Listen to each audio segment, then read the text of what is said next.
Good evening. One person is dead after a two-vehicle collision early yesterday morning. It happened on Highway 3 north of Lloydminster in the rural municipality of Britannia. Police say a Nissan Titan heading eastbound collided head-on into a westbound semi. The driver and passenger of the semi were sent to hospital with non-life-threatening injuries. Meanwhile, the driver of the truck died on scene.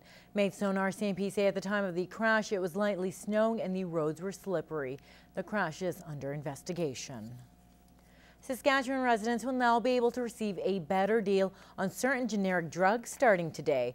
Saskatchewan Premier Brad Wall announced that the province as well as Prince Edward Island have combined purchasing power to price the drugs at 18% of the equivalent brand name drug. Now, the 6 generic drugs are used to treat everything from blood pressure to mental illness. This initiative will save Saskatchewan residents, private insurers, and the provincial government close to $10 million. Well, it's time to get counted. Today is Census Day in Lloydminster, and letters are being sent to more than 12,000 households.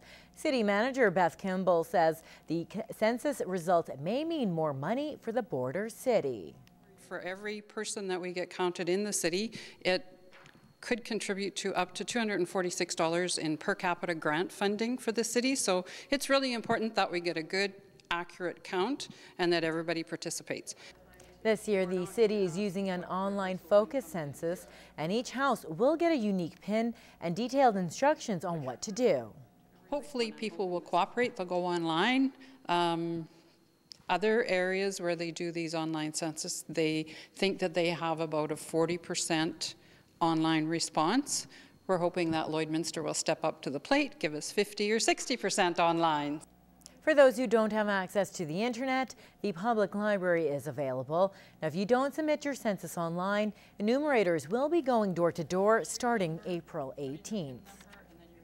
Well, April marks the beginning of Daffodil Awareness Month. The bright yellow flower is used by the Canadian Cancer Society to show support for those living with cancer. And according to Canadian research, about 5 people are diagnosed with cancer daily. And Cannot Vate spoke with local representatives at the annual flag raising this morning. Now you're good. It's just always important to set aside some time to think about, the issues that surround cancer. I don't know if I've ever met anyone who hasn't been affected in one way or another by cancer. Mayor Jeff Mulligan encourages those new to the city to join and support the cause.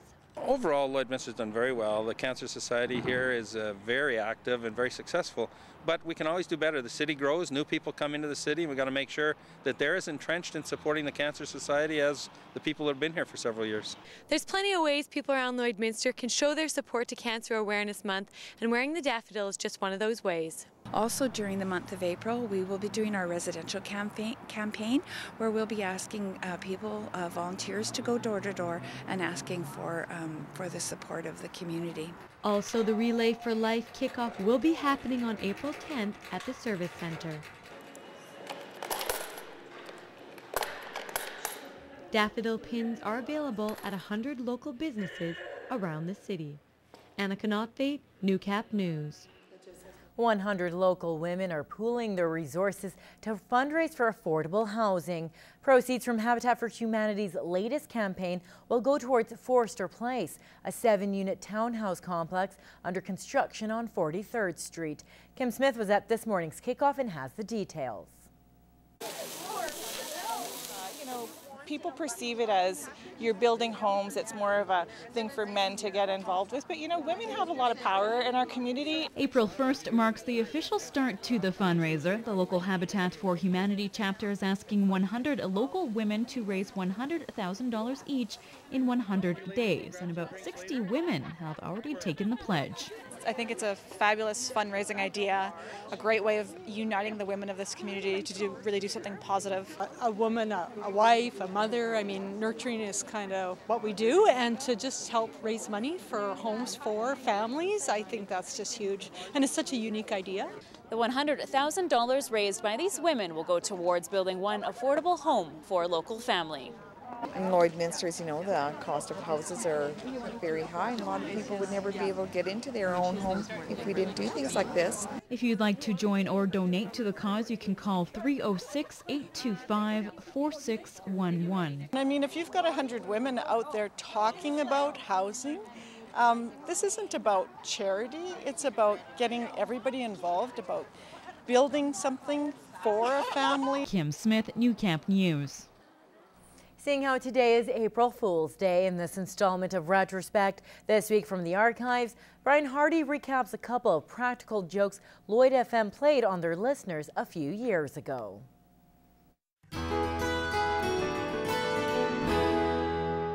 It's April 1st, 2005, and Kurt Price and the gang are just fooling around.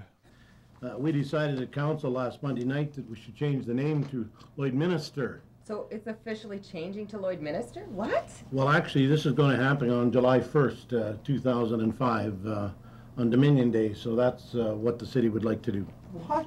I think it's just a waste of time and a waste of everything else to change that name.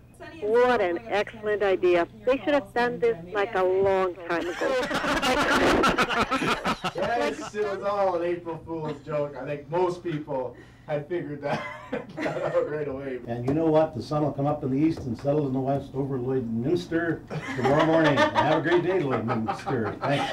Thanks, Ken. 39 minutes till implosion. It's 2008, and Kurt and the boys are at it again. Residents of Lloydminster gathered at the Co-op Parkade after hearing on Lloyd FM that the building was scheduled for implosion at 8:42 a.m. Is that working here? Pardon me? That working here? Oh, we're going to have to get you to stay back over there. Just wanted to come down and see the explosion, seen them on TV, and just wanted to see one live. Well, it's an eyesore. Look, it'll look nice when it's down. 5, 4, 3, 2, 1. But miraculously, the building stayed intact. Come on, people. Don't you know you're not supposed to believe anything you hear or read on April Fool's Day? From everybody at Lloyd FM and Newcap Television, Happy April Fools! Lisa Rettle, Newcap News. Join us next time when Sears moves into the mall on Retrospect.